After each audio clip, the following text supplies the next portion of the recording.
Now, I'm currently a high school varsity coach, and I've spent the last 5 seasons before this one as an assistant varsity coach. And I've been able to see firsthand one of the biggest struggles that players face, which is effectively communicating and interacting with their coaches. Players want more playing time, a bigger role, or more opportunities on the court, but often they make simple mistakes when communicating with their coaches. These mistakes hurt their relationships with their coaches, and it hurts their chances of earning those opportunities that they want. Here's the thing that you have to understand. Coaches do have favorites, and even the ones that tell you they don't have favorites absolutely do. The players that are their favorites are the ones that they want to invest the most in. So you have to ask yourself, am I a player that my coach wants to invest in? Coaches have limited time, limited energy, and limited focus to spend. Are you somebody that they want to give that to? Many players don't do the right things to earn that trust. In this video, we'll talk about exactly how you can become one of your coach's favorites and become that player that they want to invest in. Let's get into it. The most important thing when it comes to building a great relationship with your coaches is understanding how to be a confident player and avoiding being an arrogant player. A lot of times players get these two things confused and they mix up arrogance with confidence. The difference is very simple. Confident players are always steady. They're never too high on themselves and they're never too low when the situations are bad. They know that they're not perfect, but they believe that they can always improve. An arrogant player is emotionally inconsistent. So they get really, really high when things are great, and then as soon as something goes against them, they get really, really low or they lash out. Now, a confident player takes nothing that a coach says personally. They understand that from a coach's perspective, it's all about winning. Their criticism of you, their coaching of you is not an attack on your ego. It's simply about pushing the team closer to winning, which is ultimately what everybody's goal should be. An arrogant player sees coaching and sees criticism as a threat. They believe that their coach is hating on them or belittling them or doubting their abilities. And they refuse to admit mistakes when they're wrong because they view admitting mistakes as admitting that they're not good enough or that they're weak. In reality, arrogance is the most obvious form of a lack of true confidence. The biggest key to having a great relationship with your coaches is to display confidence and not arrogance. Now, here's 4 quick things that you can do to make sure that you're a confident player, not an arrogant player. Number 1 is you need to believe that no matter how good you are, how well you're playing, you can be better. Number 2, always focus on the team's success and not your own. When the team success is at the forefront of everything you think about, your ego is going to be in check and you're going to be able to take coaching, take criticism, and respond in the way that a confident player would. Number 3, believe that mistakes are the biggest part of growing and getting better, and mistakes are not a bad thing. Getting called out on a mistake is not a bad thing. It's the best way for you to grow and get better, going back to point number 1. And number 4, believe that success is earned. Nobody owes you anything. Your coach owes you nothing. Your teammates owe you nothing. You need to go out and earn all those things. When you have those 4 beliefs, you're going to handle yourself as a confident player, which is going to lead to you having great relationships with your coaches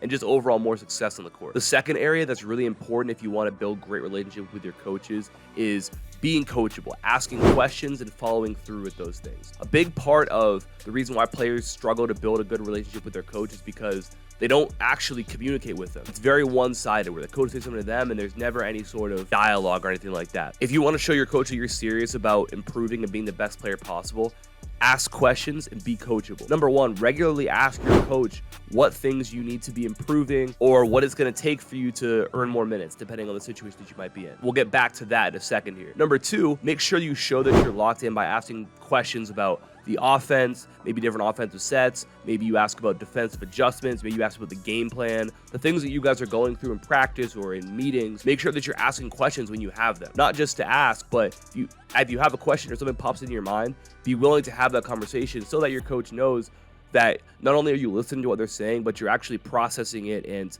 thinking about it so that you have these questions. As a coach, I really respect when players can come to me and ask questions about things because I can tell that they're actually thinking about it and wanting to understand it more. Going back to that first point, balance your communication. I would say like a 70-30 split. So 70% of the questions or the conversations you have with your coach need to be team-related things that we talked about, different questions about the offense, defense, game plan. 30% of that can be questions about playing time, your role, and stuff in that manner. A lot of players mess up because the only time they ever go to talk to their coach is when it's about playing time or about their role or about them. And it comes across as very selfish and not looking at the whole picture. As a coach, we're tasked with looking at the entire picture. When your mindset is only about you and it's never about, well, how do I impact the team? You're not gonna be on the same page as your coach. Think about it with any relationship. If you knew somebody and they only ever talked to you when they wanted something from you, would you have a good relationship with them? In most cases, no. So it's the same way with your coach. If the only time you ever go and ask questions to your coach or talk to your coach is when it's about about you want more playing time, you want this, you want that, you want the ball more. That, like,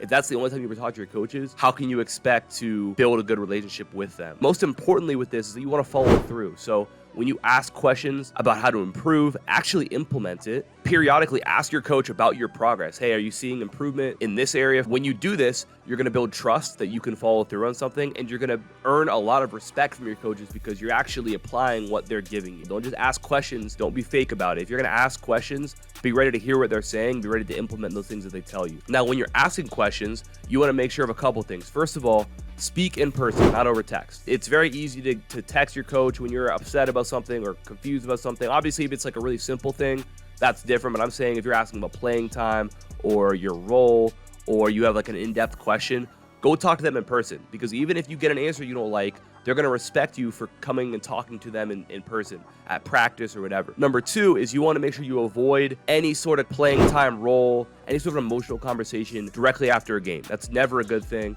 especially if you lose the game.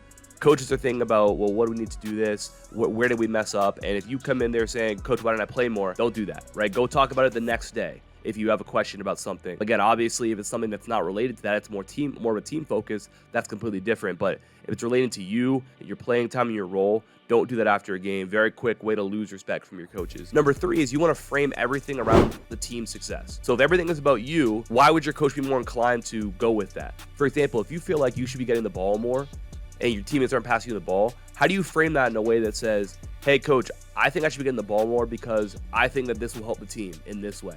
I'm open and I know I can make these shots, and I made these shots this year, but I'm not getting the ball. So I feel like if I get the ball more, I'll score more, which is going to help the team more. Can you frame these things to be team-centric? Team focus is a very important thing as well. And again, even if you don't get the answer that you want, coaches respect players who ask questions and ask questions the right way. Number three is you need to make sure that you stay engaged when you're not playing. The fastest way to lose a coach's respect is by checking out when you are not playing. Stay locked in when you're on the bench, when you're in practice and not getting reps. Make sure you're focused on what's going on, because the worst thing that can happen is that you finally do go in and you don't know what you're doing because you haven't been locked in, or you're not mentally prepared to go because you're not locked in. But you also have an opportunity to help your teammates by communicating with them from the bench, trying to help them when they come off the floor about maybe you saw something, maybe they're feeling down, you have a chance to lift them back up. So you have a very important job in that regard as well, but you can't do that job if you're checked out. And coaches respect players who stay locked in, especially the players who might not be playing. It's really easy to be locked in when you're playing all game, but the players who are able to not play or not play that much and still be engaged and locked in just like the guys who are playing, those are